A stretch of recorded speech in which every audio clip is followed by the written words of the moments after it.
With the coronavirus, it's a new sports world, which is to say one of non-competition. But for one league, Monday, March 16th marked business as usual. The NFL stuck to the calendar and opened the free agency period. By the time star columnist Sam Mellinger and Vahe Gregorian finished recording what started out as a Facebook Live, the Chiefs had put a franchise tag on Chris Jones, made it clear they wanted to keep linebacker Damian Wilson, running back Damian Williams, tight end Deion Yelder, and offensive lineman Andrew Wiley. Among those not part of the future plans is defensive tackle Xavier Williams, the former Grandview High star. We present it now on SportsBeat KC, the Star's daily sports podcast. So here are Sam, Vahe, and me, Blair Kirchhoff, talking about our weekend without sports. There's going to be many of those, but mostly the Chiefs. We're on the Red Zone Extra channel, and we are here to talk sports with you today, such as it is.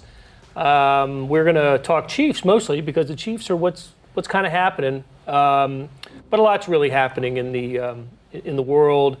And who better to share this time with than the esteemed Sam Mellinger, the honorable Vahe Gregorian. Yeah, I'm not honorable. I think you went the right way with that, Blair. Did you guys watch any sports this weekend? We obviously didn't cover any sports. There wasn't anything here, and there wasn't anything going on anywhere, but there was sports on TV, I went to replay stuff. Did you watch anything? I went to Sports Clips, and I found out it was not just a bunch of movies. They do haircuts. And they have sports on. Oh, that's part of the shtick, right? And it was UFC. Because that was and live. I'm pretty sure that was live. And it's funny though you say that. One of the things, looking at the paper yesterday, I was in here Friday, and Daniel, our guy working on the 5-day planner and on the TV radio stuff, was like, "There's nothing to put in there for Sunday," and it was everything on the Sunday listing. All 4 items were taped. Pardon me, 3 of the 4 items were taped. The 4th, there was a bowling thing that was still going on. So that's what I came across this weekend. I did watch sports this weekend. I watched. Oh, I know what you watched. Yeah. Live? You watch some live sports? In person. Yeah. I watched my kids take some hacks in the backyard. I saw a video of that. That was pretty cool. And then maybe the highlight of my 6 years as a dad, we sat on the couch and we watched Bo Jackson highlights. And when they were over, we watched more Bo Jackson highlights. And it was fulfilling. Well, how did the kids enjoy it? I went 1 for 2. What about, I think you left us hanging also with your column the other day. How did the dance party go? It was great. Okay. Although I tried to turn it, Katie had on, the kids had their playlist, and it's basically like pop. It's like a lot of Imagine Dragons and stuff like that. And I wanted to go clean playlist, but 90s rap, just, my childhood, bring it to them, and they were not having it. Biggie was a specific point in time, it turns out. So bringing my childhood to them. I love that. Yeah, it didn't work. I saw the video clip that you put on social media. You got a lefty. Yeah. Somebody's He's from all the left lefty. side. Is he all lefty? And you know what they say about like lefties are just kind of screwy. It's accurate, at least in our house, because that kid. So you're saying he comes by it naturally? Yes. But also that you did not literally twist the other arm into him becoming a lefty? No. We're not What's funny is I tried Okay. with our first. I was like, because like I would say, Scott Downs probably took really good care of his parents, but he just wasn't having it. But the younger one, man, he does everything. He hits his brother left-handed. Right. He eats left-handed. Everything's left-handed with him. True southpaw. Yep. Our buddy Brian LeBurge noticed, looks like you have some good social spacing. Nice work, A-Team. Yeah. Finally. Long overdue for the social spacing. Be able to use this as an excuse, get a little distance. So we obviously we're trying to make light of some of this, but we in the spirit of making light, we have we just had the Seinfeld reference a little earlier to the one thing that might come of this is some eradication of close talkers. God, I hope so. Or at least a pause, a good healthy pause. Yep. The one true silver lining. Yeah. Yep. Am I a close talker? Does it turn out? No. Okay. None of us should be afraid to say, just speak up. Just please speak up a little bit. Step back and speak up. So yeah, these are these are different times. We would be spending today in any other year planning our travel for the first and second rounds of the NCAA tournament. I think we were pretty all assured of going to Omaha and following the Jayhawks, the only team that was going to qualify. Take that back. Kansas State did win its first Big 12 tournament game. The Wildcats were still alive in the college basketball season, as were the Tigers, who didn't get a chance to start the Southeastern Conference tournament. But here we are in the studio, not making travel plans. In fact, canceling a lot of travel plans. I guess I did that on Thursday and Friday, maybe Friday. Well, it had taken on such a obviousness, I guess, that one way or another it was going to be Omaha, Houston, or St. Louis, maybe St. Louis, Houston, or maybe Indianapolis. But we'd all booked that stuff. And it is weird, just the last 24 hours in particular, though, all we've been doing is taking stuff off the table as we sort of reset and try to reassess. But Blair, I think since 1985 or something, this weekend has always been frantic Sunday night for you. God. And for me, it's been since like 1990. And for Junior, it's been like, since 2000. But all of us are used to, for a good 20 plus years, right? That this is it's the best month of the year. The time where you really feel that sort of abrupt loss of it, right? And this week in particular, I think really holds that. We'd be breaking down the bracket in addition to making plans, right? Arguing about, where the upset specials were going to be, what 12s were going to handle the 5s, and who's going to come off the pace, who's going to be the surprise Final Four team, and it's just sort of unreal that that's not going to happen. Did you do anything in particular, either of you guys, at 5:30 yesterday? I mean, I was just like driving around. Yeah, no. I keep thinking this isn't an original thought, but like it's just how quickly everything happened. Like a week ago right now, I was pretty sure that they were going to play games without fans, which I think was like further along the spectrum than most people were. Yeah. But I was pretty sure they'd play the games, Like I would have bet a lot of money they'd at least play like last Monday. And I remember thinking a bunch of people were joking about like, I'm going to self-quarantine and watch the NCAA tournament. And I'm like, that's pretty sweet, worst ways to spend 2 weeks or whatever, and just nothing. I mean, it's crazy how Jesse Newell posted. You see that picture he posted about the Stars, the sports cover, like 4 days in a row? Oh, it's funny. We were talking about that, but I didn't realize Jesse had posted it that way. So just the changing tone of the Yeah. I mean, cover. it was like, everything's great, and then it was like, tournament held, amid fears. And then it was not going to have any fans. And then the next day it was like, nope. Gone. I remember just crazy how one in fast. particular was sort of like crazy times, but still a tournament to play. Yeah. It's, Blair and I were over talking it's the Kansas City Girls Preparatory Prep Academy Yep. Easy for you to say. event. I know. That the Big 12 and the city of Kansas City and I guess college football playoff were contributing to, and had quite a nice time actually over there seeing the operation. But we were there also to talk to Bob Bowlesby, and it was interesting. That was Tuesday, the Big 12 commissioner, and we got talking to him, and it was still a little tentative, right? Like, so you think there's really a chance you might play a game without fans? Can you see a scenario? Do you see right. wouldn't that be weird? And so I remember coming back, Blair and I came back to the office, and we were kind of like, I was like, it's fair to say there's a chance there really won't be fans in the stands, right? I've got that right? Yeah. And the next day, we're in here and something else is going on. I look over at Blair and I say, it's accurate to say the world is in crisis, right? Is that the right term? And Blair's like, yeah, it's crisis. That's where we are. And that really, I just felt like that 24-hour span. Yeah. But, we all know this now. I mean, it's pretty clear, and you can almost pinpoint the tipping point of the NBA decision as when everything else just went off the rails or off the table, whatever you want to call it. Yeah, Rudy Gobert, the idiot hero, as he's been called, Yeah. which I thought was a fantastic column in the Toronto newspaper. Bruce Arthur, yeah. Bruce Arthur, our buddy up there. But the tournament was going to happen. And then the Rudy Gobert NBA situation happened on Wednesday night, and Thursday we all got to the Big 12 tournament at about 10:30, 11 o'clock, 10:30, quarter of 11. And I was standing in line waiting to get my bag checked to go into Sprint Center. And next to that line, there's a line for players' parents. And of course, they were already limited. No, there were not going to be any fans in the stands, just parents. And there was a mother of a Texas player on the phone saying, with her mouth agape, and said, "We're not playing today." And this is before anybody knew it. So they told the teams first in the locker room, and then we got into Sprint Center, and I think the press conference was about 11:15.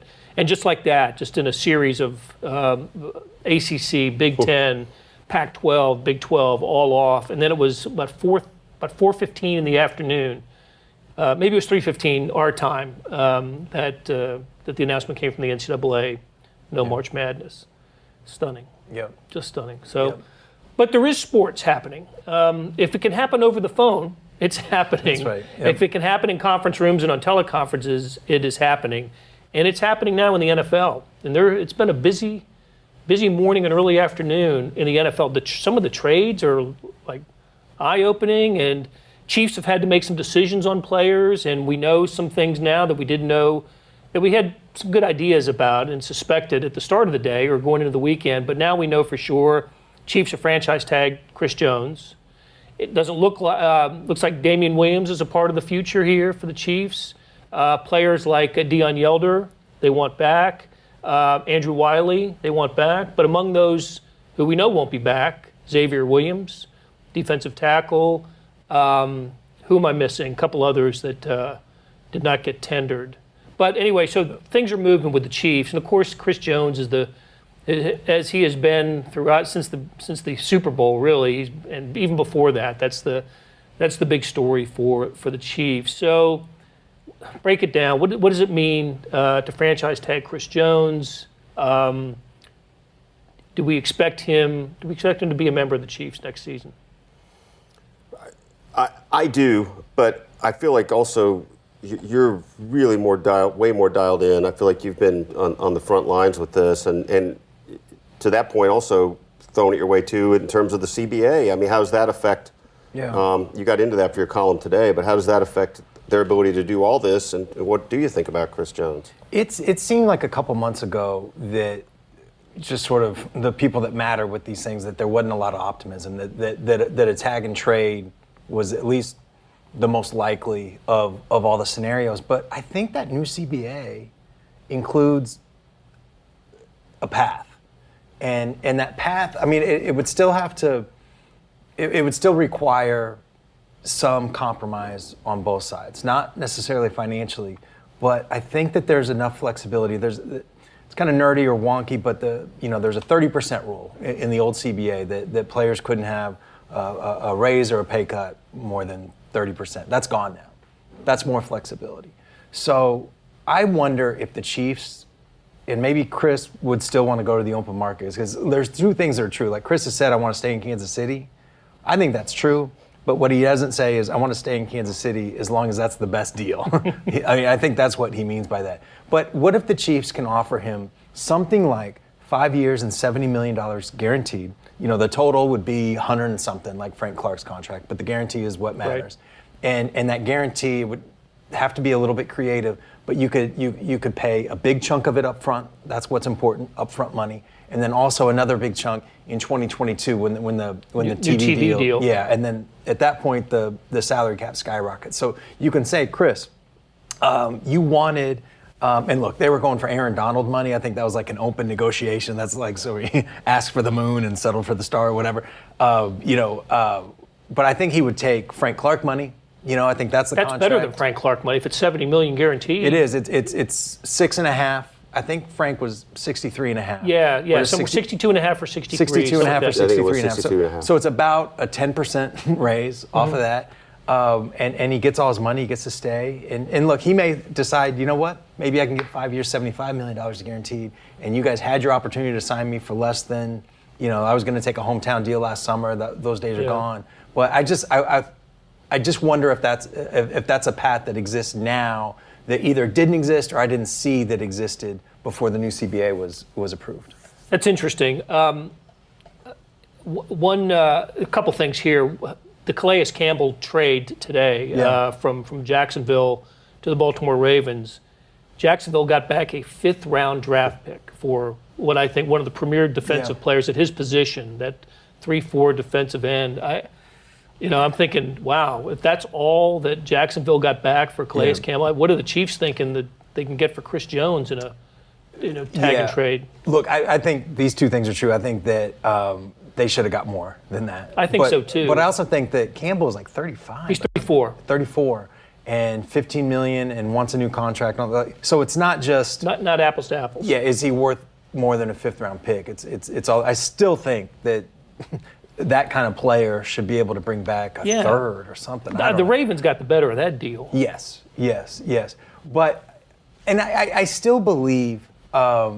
I keep going back to somebody who I know is really plugged in with these things, who thought that the potential compensation that the Chiefs would get in a trade would be between what they got for Dee Ford. It would be more than what they got for Dee Ford and less than what they gave up for Frank Clark. Somewhere in there, which is pretty good. If you can get a 1st and a 2nd, something that's pretty good. I'm curious Or what you 1st and a guys. 3rd or whatever. You probably want to talk more about personnel. I'll come back to my point. Well, let's the idea of Damian Williams. Wilson. Well, both. Okay. Well, Damian Wilson too is another one that they've. I thought that was the new one. Mildly surprised at that. I thought. Yeah. I think he's 3.2. Yeah, it's million. 3.2. Seems And like it could have saved some money there. He did play well. He was much better, in the playoffs in the last 5-ish games of the Well, he regular switched season. positions this year too. Yeah. That was the other thing. He He was came second to the on- team on tackles, and he ended up in terms of just number of plays and and snaps. He was their second most productive linebacker. Yeah, I thought he was really good in the playoffs and really good in the Super Bowl. I mean, not like flashy, wasn't making like Tyrann Mathieu kind of stuff, but just always around the ball. Always seemed to smart player. Always in the mix. And at 3.2, that's money that you can save, but that's not. If you can get a productive player out of 3.2, you do it. Is there an early indication, and it's really early, but is there an early indication that they are going to do more to keep the band together than maybe we that's might what have they initially want. thought? That's sort of the early Yeah. message here. I think that's what it's what they should want to do. Like not Yeah, only, I think it's- every Super Bowl winner wants to do that, but there's teams that win the Super Bowl with a roster that you think maybe has peaked Yeah. age-wise, or maybe even is on the downslope, but you think you can squeeze another year, maybe 2 out of it. I believe that this team is still going up, and not just because of the quarterback, but if you just look at Travis Kelce, is of the stars, is the one that you would say is the closest to his athletic decline. Yeah. And I think he's 30.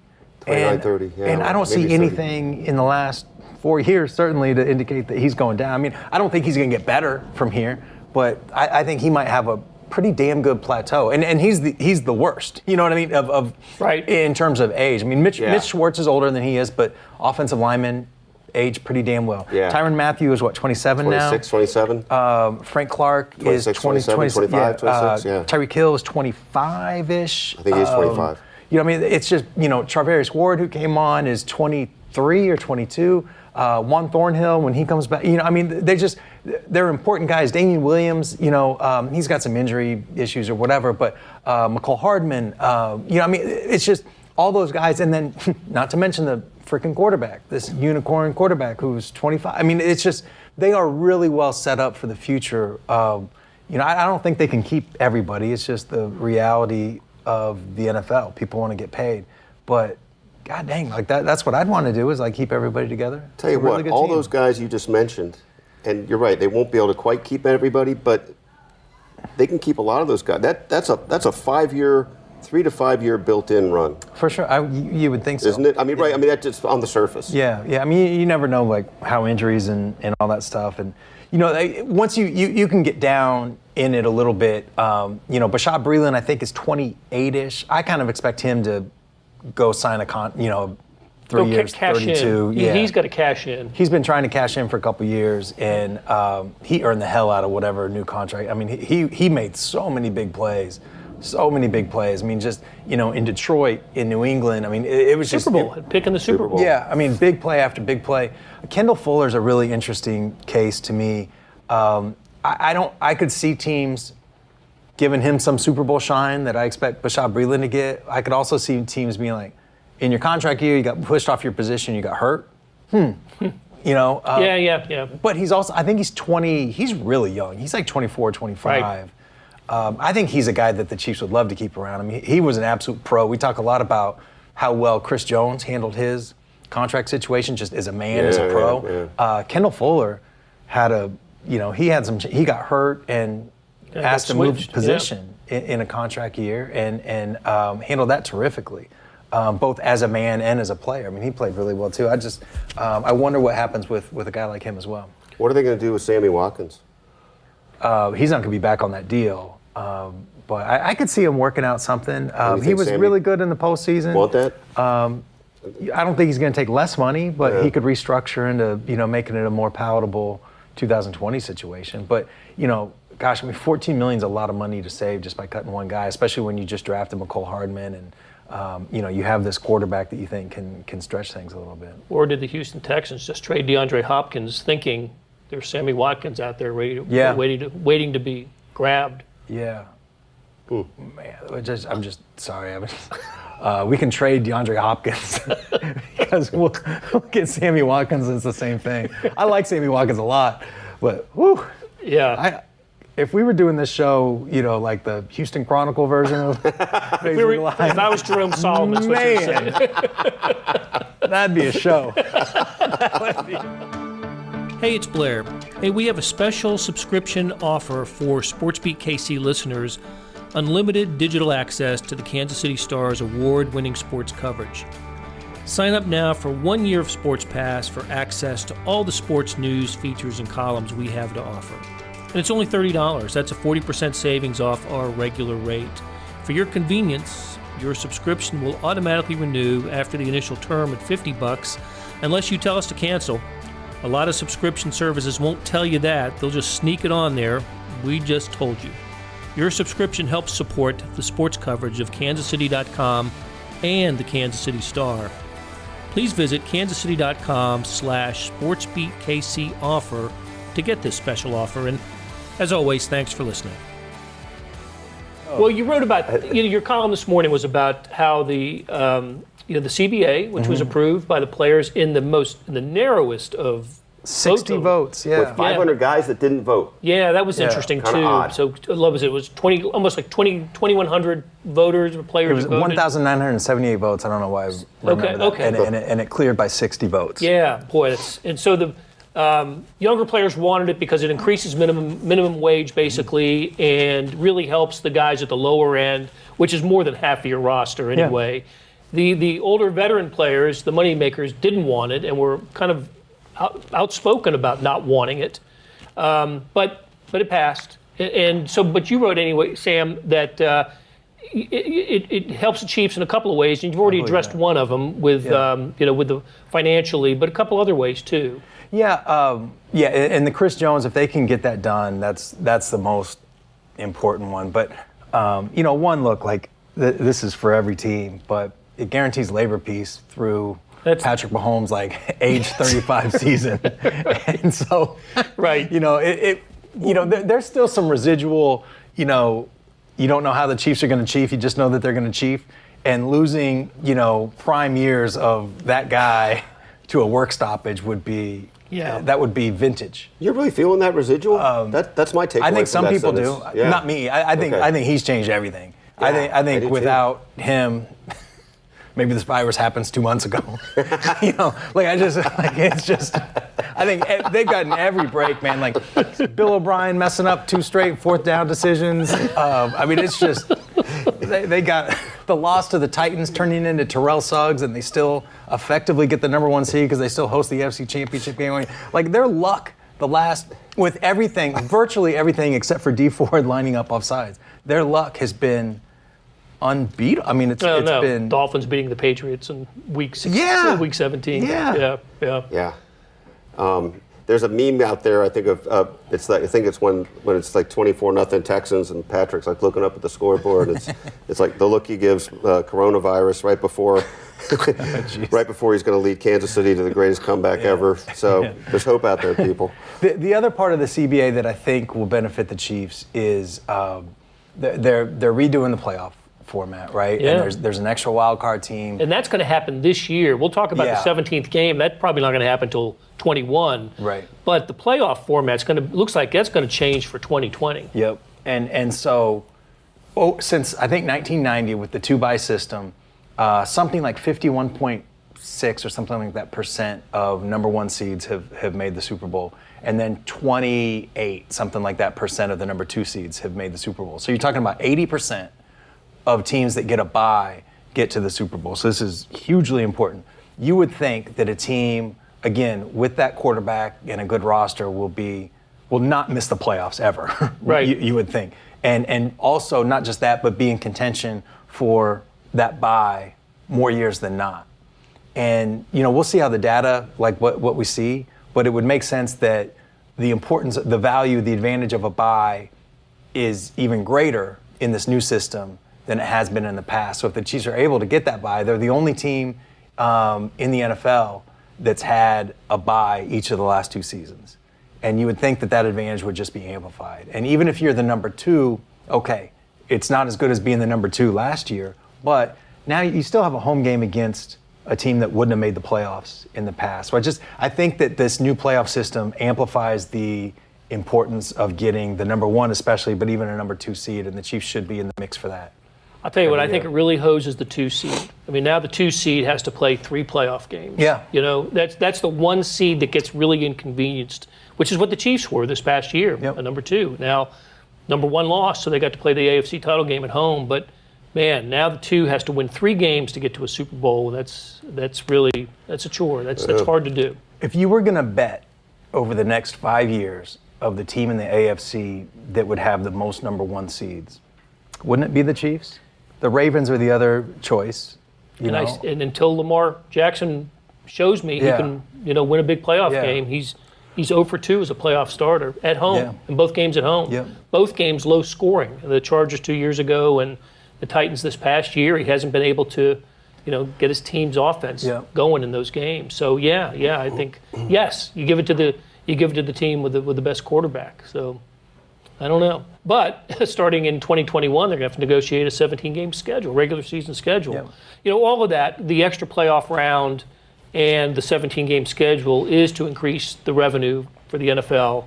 That's what X number more games being played in the regular season for the NFL in the 17-game season. So I think that's why we're going to see a jump in the salary cap for 2021. There'll just be more revenue for NFL teams. But 17 games, that's one thing that I think if you took each of the issues in the CBA line by line, I think whether you're a veteran or a minimum wage type player, they all oppose the 17-game schedule. That, the younger players wanted the money, they wanted the revenue increase, but nobody seemed to be happy with the 17-game schedule. The owners really wanted the 17-game schedule. What's that going to look like? What is a 17-game schedule with now 3 preseason games going to look like? I think the first stories that I've heard are 1 year the NFC will get 9 home games and the AFC 8, and then they'll flop them the next year. But what does that do with international games? What does that do with the Mexico and London games? How are you going to, a team that has 9 away games, are they going to make them give up a home game to go to Mexico City or London? It just, 17 games is odd. What's the full definition of neutral site, too? I mean, what's that going to be? Right? Or is maybe that's not even the right terminology they use in the final language, but I mean, does this create a Cowboys and Texans playing in San Antonio, Chiefs and Bears playing in St. Louis? I think the first couple of years, I don't think we're going to see those games early. I think we'll just see the international games and not neutral site games.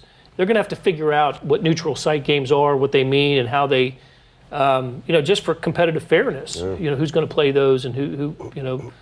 Heck, if you're a Chiefs fan, you want to see the Raiders, the Chargers, the Broncos all give up home games to go play. Yeah. Logistically, the one that makes sense is the one that you just mentioned about 1 year the NFC gets the game and the next year the AFC. And I would assume that in that situation, the international games, if it's the AFC's turn to have the extra home game, it's the AFC team that's given up that home game to play international. Right. I would assume that that's the case, but I've always thought. And this is not like me thinking, I think a lot of people have thought that the end game or the goal here from the league's point of view is that everybody plays an international game. And that's so you still get 8-1. Yeah. Basically. And I don't know if they can, could you sell? I know you could sell it, but would you want to just do? There's a game every week at Wembley. Or And how about the Jaguars giving up two home games this year to go to London? Yeah, I thought this didn't seem to catch much traction at all, at least in what I read and heard. But I thought with the 17th game, maybe you get another bye. And that would seem a little bit. I thought that too, but now I'm reading that it's going to be played within the regular schedule, beginning with the first preseason game through the end. So maybe there is no. No. Yep. Yeah. No. Yeah. I just thought that would have been that was thing what from the players. negotiating point was going to be. Look, player safety, whatever. Like we'll do this extra game, but just and I don't know what the NFL, what would the league's, sort of resistance on that be? If anything, it's like a longer schedule. It's more weekends that you have football. I would think the networks would be into. I don't know. I was surprised that didn't catch more traction. And I guess one of the solutions I've heard, I don't know how practical it is, but.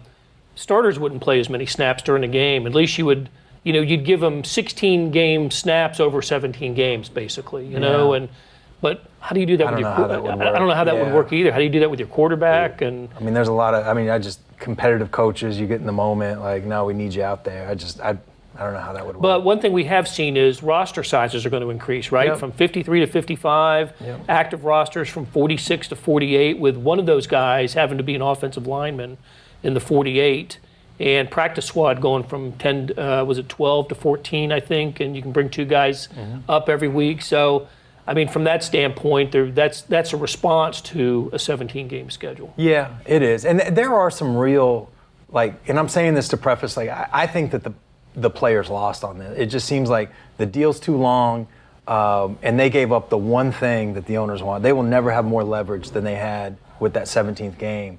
And it seems like they gave it up. Look, there's more jobs. Guys are going from $550 or whatever to closer to $1 million. The minimum wage is going up. There's some real benefits. The players didn't just get screwed. It just seems like they gave up that and in return got too much stuff that the owners don't care about. Like, what do the owners care about reduced practice snaps? What do the owners care about the marijuana test? What do the owners care about, a lot of it's just, come on, guys. This is the one time. NFL players probably will never again have that kind of leverage, and they just, and they never will again. 10 years of labor peace, though. Digging that. Oh, it's great for the owner. Again, it's great for the owners that they can, in 2022, they can, we're giving you more football, and you don't have to worry about any sort of work stoppage for at least, at that point, 8 years or whatever. It's going to be a bonanza. How about, before we get out of here, let's talk a little bit about what else is happening in the NFL, starting with the Ryan Tannehill contract. Yeah. How much of that, I got it written down here, how much of that APR was 29.5. 62 million guaranteed. Yeah. For Ryan Tannehill. Yeah. For a college wide receiver. Yeah, I really like Ryan Tannehill. I think that he's better than it seems like 95% of people who watch football think he is. I think he's a good player. I think that he was surrounded by a lot of crap in Miami, and for sure, came on, had a really good 13 games or whatever. That's still too much money, for a team that wants to contend, it's too much money. Yeah, it's just, look, the Titans have been a bad franchise, and they might look at this. I assume they look at this as, we've got a good roster right now. Let's keep being a playoff team. But to me, if you're in the AFC and three of the teams that aren't you have Patrick Mahomes, Deshaun Watson, and Lamar Jackson, you got to do better. And I'm okay with Ryan Tannehill being your quarterback. I think he's a good player. I just don't think you need to pay him like he's the fifth or sixth best quarterback in the league. Where was he going to go? Exactly. Yeah. Just this bidding, and the Chiefs did it. Every team does it. The Chiefs did it with Alex Smith, who's an above average quarterback that they paid a top 8 kind of quarterback. I get why it happens, but I'm a little bit surprised that teams haven't gone off that a little bit and said, you know what, let's try to win with a cheaper quarterback and make the rest of the roster a little bit better, because the difference in an average quarterback and Ryan Tannehill is not the same as the difference between what we would pay an average quarterback and what we're having to pay Ryan Tannehill. Right. I also think it was interesting that the Titans made that statement right away. Right, that was the first big news that came out of yesterday, and the Titans were a team that was kind of associated with Tom Brady, right? Yeah. Because of Vrabel, the coach, and they were texting each other during the Carolina basketball game, and so you're thinking, so what's going on here? And the other team that Brady's been closely associated with is the 49ers, his hometown, his favorite team growing up, and his buddy Chris Sims has said that ain't happening. Yeah. So was this all smokescreen for Brady? Is he going to be back with the Patriots? And we were all just The Chargers are the other team that the Bucks are one that I've heard. could potentially Bucks make seem to be the sense. inside track now, right? That's the notion. I mean, it seems like he'll go back, I guess. But the other thing, like, here's a little thought experiment. If you're the Titans just for 2020, would you rather have Tannehill or Brady? That's a good question. I think I'd rather have Tannehill. Me too. I I think Brady has fallen. He was 9-3 in the regular season. 9-3 for a team that started whatever they started to get to 9-3, and then won at New England and won at Baltimore, and led the Chiefs by 10 in the AFC Championship game. I agree with you that I think Tannehill's he's somewhat limited, but I think he's the best option for Tennessee right now because you got Derrick Henry, and he's a beast. He's the best running back I think in football. Are you going to start over at quarterback if you don't re-sign Ryan Tannehill, or if you're going to basically you start over with Tom Brady? Yeah. I think this is the best situation for Tennessee, and I'd look at Tennessee to be favorite in its division, along with the Chiefs, the Ravens, and I guess the Patriots. In the East. If Brady goes back, or either way. Yeah, I don't think Probably either way. actually it doesn't matter at this Yeah. point. Although the Bills, don't forget about the Bills. So anyway. All right. Hey, look, thanks for joining us today. We really enjoyed talking to you. It was really nice to talk some sports. We didn't get to do much of that this weekend. And we'll be doing this. We'll be back talking sports on Facebook Live and certainly every day this week and into next week on the Sports Beat KC podcast. So please give that a listen. You can find it on YouTube, on Stitcher, on Megaphone. So anywhere you download your favorite podcasts, you can find Sports Beat KC. So for Sam and Vahe and Beth Welsh, who always steers us the right way in these things, thanks a lot, and we'll talk to you again soon. Thanks for listening. Thanks to our producers, Derek Donovan, Beth Welsh, Savannah Smith, Randy Mason, Jeff Rosen, and Chris Fickett. Also, a cap tip to Sam and Vahe for hanging out with me. We'll be back tomorrow with another Sports Beat KC. This is where I tell you to follow the sports coverage in the Star and on kansascity.com, but really with so much happening in the world, your local news is the best source of information. No paywall for coverage of this medical emergency, so continue to follow the coverage of the coronavirus in the Star and kansascity.com, and please be safe.